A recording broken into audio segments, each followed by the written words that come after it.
Good morning. I am both honored and humbled to be here, as I've been a patient long before this beautiful building was built. The superior facility, along with its skilled and compassionate staff, not only saved my life numerous times, but helped me create my family. I was 32 years old, could barely walk up a flight of steps, and was a sickly yellow hue. I was drowning from the constant fluid accumulating in my stomach and lungs. I was dying. I had suffered with primary sclerosing cholangitis, a rare autoimmune disease that causes bile to back up in the liver, resulting in cirrhosis. I had been waiting on the transplant list for 5 long years, waiting to get sick enough to move to the top of the list, but still strong enough to survive the surgery. The wait was killing me, literally, and I was given months to live. But there was hope. Some of our bravest heroes you don't ever hear about. Mine was my cousin Kristen, and at the age of 27, she selflessly volunteered to be my living liver donor. After weeks of testing, her liver and physical health were a go. She was next interviewed by a social worker, and when asked if she understood the severity of the surgery, Kristen responded, "I could die walking across the street tomorrow. Michelle will absolutely die without this transplant. She doesn't deserve to die. I'm ready." There are heroes walking amongst us. On March 20th, 2002, just across the street, on the first day of spring, I was given my second chance at life.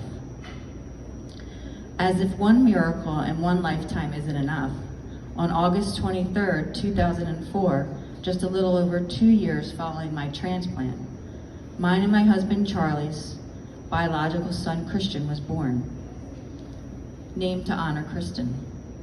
He was carried by my good friend Sue, as the transplant medication and the nature of my disease were too much for me to bear him. Again, I have the incredible staff from the IVF team here at Penn who embraced us as we were all family during the process.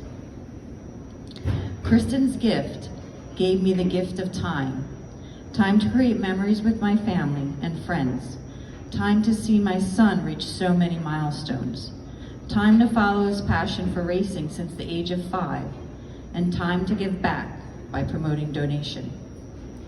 An excerpt from Christian's recent college application essay sums it up. He wrote, "Racing served as a constant in my life that my parents wanted to create. It formed bonds with my own family and the people I would meet along the way. It provided an outlet for me to relieve the stress of coping with my mom's health battles and gave her motivation and a goal to return to the track. Racing was also a platform for me to increase awareness for organ donation. I shared my family's story at trade shows, public events, on podcasts, and social media. This past summer, our race team organized a wish list drive for the Gift of Life Family House. We delivered the collections, thankful as Mom rang the chimes of hope." My PSC would return in 2016, but again I would put it in the back of my mind and live the gift of life I was given. In 2021, my liver was failing, and my ravaged kidney from 19 years of transplant medication was failing with it. I was quickly added to the wait list when my father suddenly passed away. I was hospitalized before I was able to attend his funeral, and with days was so sick, I sat number 1 on the list. It felt as if I was breathing through a straw again. The accumulation of fluid was suffocating me.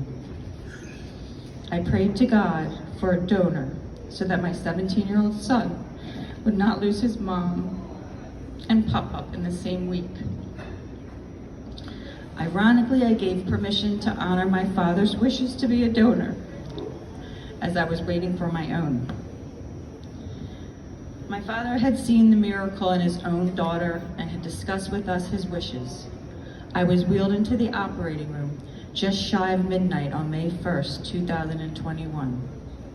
The last thing I said to Dr. Shaked, my transplant surgeon, who had saved my life 19 years earlier, was, "Remember, I have a son." His response, a thumbs up.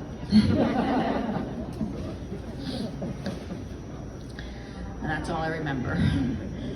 As I was praying, a stranger's family was also praying. I would later learn that this family had lost a son and a brother. At only 23, I learned his name was Gavin.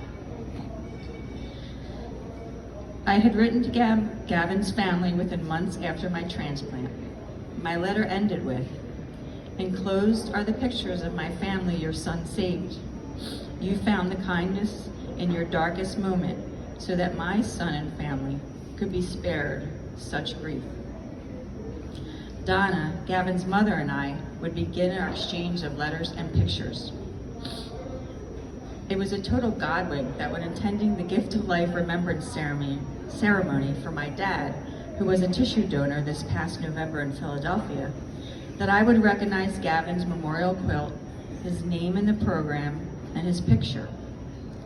Words cannot explain the rush of emotion it was to embrace the mom of my donor. Donna had referred to my family as her family in one of her letters. In that instance, we all came together, both families, as one. It was truly happenstance, as my dad was a Delawarean, and we had planned on initially attending in Delaware. A scheduling conflict would have put us all together in the same place at the same time. In closing, I just ask that each time you have the privilege of seeing this flag wave, take a moment and reflect on the continued good health of the recipients it represents and the donor and their family members, who are the true heroes. I have been graced by 3 heroes in my life. How many are blessed to say the same?